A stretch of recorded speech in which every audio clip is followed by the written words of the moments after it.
Assalamualaikum warahmatullahi wabarakatuh. Bismillah walhamdulillah. Wassalatu wassalamu ala rasulillah wa ala alihi wa sahbihi wa mawalah wa la hawla wa la quwata illa billah amma ba'd.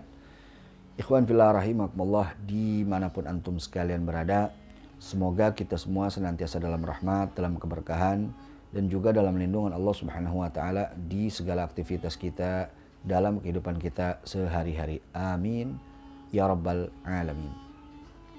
Ikhwan fillah rahimakumullah, video kali ini kita masih akan melanjutkan sekelumit perjalanan hidup Nabi kita yang agung, Nabi Muhammad SAW. Dan kali ini kita akan membahas sekilas tentang metode-metode yang digunakan oleh kaum kafir untuk membungkam dakwah Nabi SAW. Bagaimana kisahnya? Mari kita simak bersama-sama.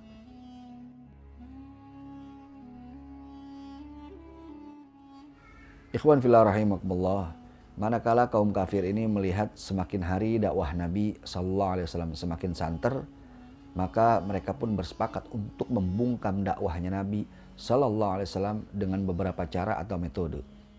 Nah, metode yang pertama yang mereka gunakan yaitu menghina, mengejek, melecehkan, dan mendustakan dakwahnya Nabi SAW.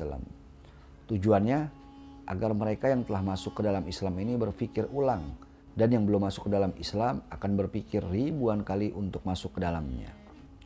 Walhasil, mereka menghina dan mengejek Nabi SAW dengan celaan-celaan yang buruk dan bahkan menjuluki beliau sebagai orang gila. Hal itu sebagaimana diceritakan di dalam Al-Quran, tepatnya di surah Al-Hijr ayat 6, di mana Allah Subhanahu wa Ta'ala berfirman, faqala ta'ala, وَقَالُوا يَا أَيُّهَا الَّذِي نُزِّلَ عَلَيْهِ الذِّكْرَ إِنَّكَ لَمَجْنُونَ. Dan mereka berkata kepadanya, wahai orang yang kepadanya diturunkan Al-Quran, sesungguhnya engkau benar-benar orang gila. Dan mereka juga menuduh Nabi SAW sebagai tukang sihir dan pendusta, sebagaimana diceritakan juga di dalam Al-Quran, tepatnya di surah Shad ayat 4, di mana Allah Subhanahu wa Ta'ala berfirman, faqala ta'ala, وَعَجِبُوا أَنْ جَاءَهُمْ مُنْذِرٌ مِّنْهُمْ وَقَالَ الْكَافِرُونَ هَذَا سَاحِرٌ كَذَّابٌ. Dan mereka pun heran karena mereka kedatangan seorang pemberi peringatan dari kalangan mereka. Dan orang-orang kafir itu berkata, orang ini adalah penyihir yang banyak berdusta. Dan ketika mereka berpapasan dengan Nabi SAW, mereka melihat Nabi SAW dengan mata penuh kebencian dan kemarahan. Hal itu juga diceritakan di dalam Al-Quranul Karim, tepatnya di surah Al-Qalam ayat 51, di mana Allah Subhanahu wa Ta'ala berfirman, faqala ta'ala, wa iyyakadu alladhina kafaru la yudhlikunaka bi absarihim lamma sami'u dzikra wa yaquluna innahu lamajnun. Dan sungguh orang-orang kafir itu hampir-hampir menggelincirkanmu dengan pandangan mata mereka ketika mereka mendengar Al-Quran. Dan mereka berkata, dia, yakni Nabi SAW, itu benar-benar orang gila. Dan jika mereka melihat Nabi SAW sedang berkumpul dengan para sahabat yang saat itu kebanyakan dari kalangan bawah, mereka pun menghina dan mengejeknya dengan ucapan-ucapan yang merendahkan. Kemudian metode kedua yang mereka gunakan untuk membungkam dakwah Nabi SAW yaitu mereka mencemarkan dan menebar dusta tentang ajaran Nabi SAW. Mereka mengatakan apa yang disampaikan Nabi hanya dongeng dari orang-orang terdahulu. Hal itu juga diceritakan di dalam Al-Quranul Karim, tepatnya di surah Al-Furqan ayat 4, di mana Allah Subhanahu wa Ta'ala berfirman, faqala ta'ala, وَقَالَ الَّذِينَ كَفَرُوا إِنْ هَذَا إِلَّا إِفْكٌ افْتَرَاهُ وَأَعَانَهُ عَلَيْهِ قَوْمٌ آخَرُونَ فَقَدْ جَاءُوا ظُلْمًا وَزُورًا. Dan orang-orang kafir itu berkata, Al-Quran ini tidak lain hanyalah kebohongan yang diada-adakan oleh dia, yakni Muhammad, dibantu oleh orang-orang lain. Sungguh mereka telah berbuat zalim dan dusta yang besar. Metode yang ketiga yang mereka gunakan untuk membungkam dakwah Nabi SAW yaitu menghalangi orang-orang agar tidak mendengarkan apa yang disampaikan oleh Nabi SAW.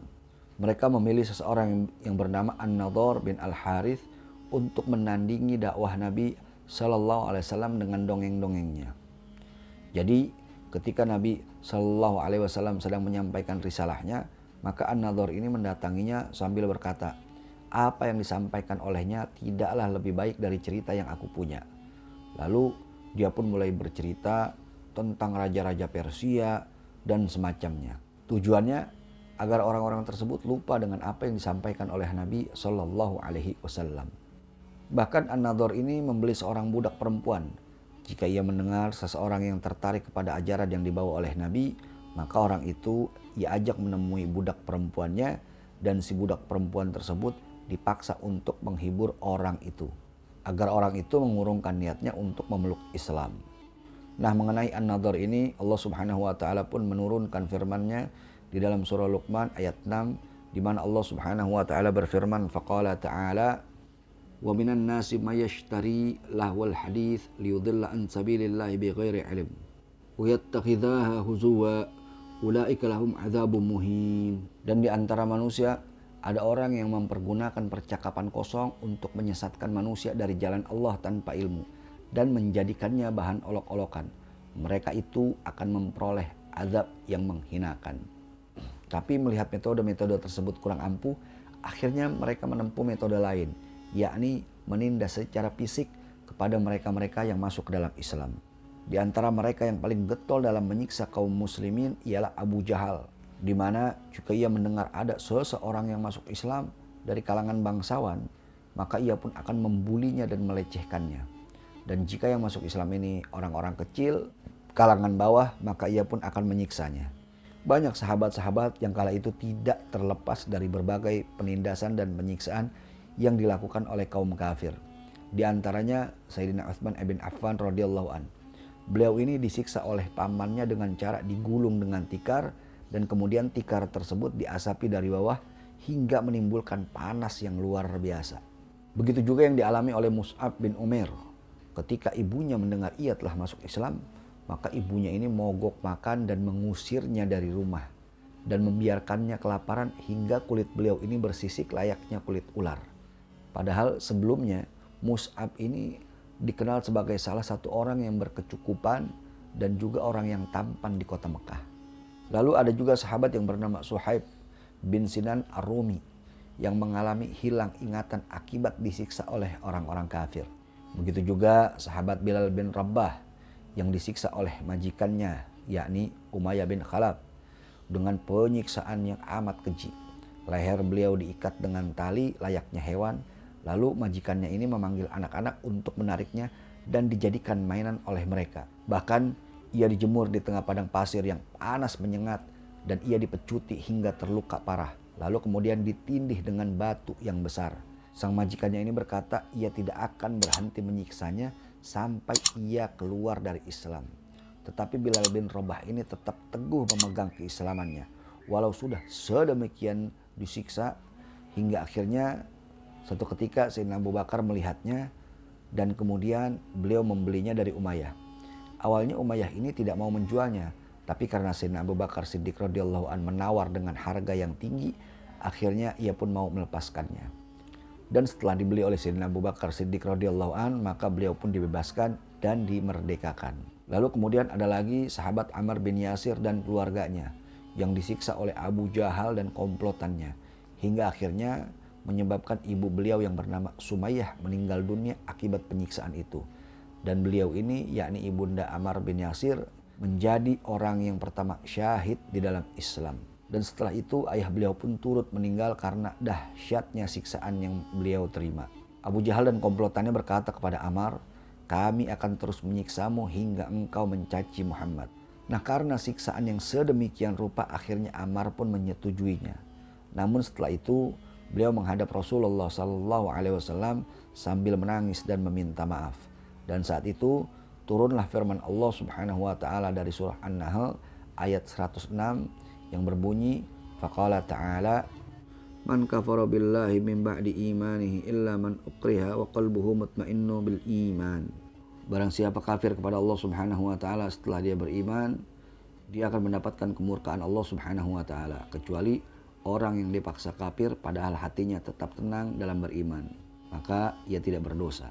Ayat tersebut mengisyaratkan bahwa apa yang dilakukan Ammar bukanlah perbuatan dosa, karena ia melakukan itu disebabkan untuk menyelamatkan nyawanya, dan hatinya pun tidak meridhoi perbuatan itu. Dan masih banyak lagi daftar para sahabat yang disiksa karena mempertahankan agama Allah. Walhasil, siapa saja yang ketahuan oleh orang-orang kafir telah memeluk Islam, maka mereka akan disiksa dengan siksaan sedemikian rupa. Adapun saat itu mereka belum berani menyentuh Rasulullah SAW secara fisik, apalagi sampai menyiksanya, karena mereka masih segan dengan Rasulullah SAW yang memang sangat berwibawa.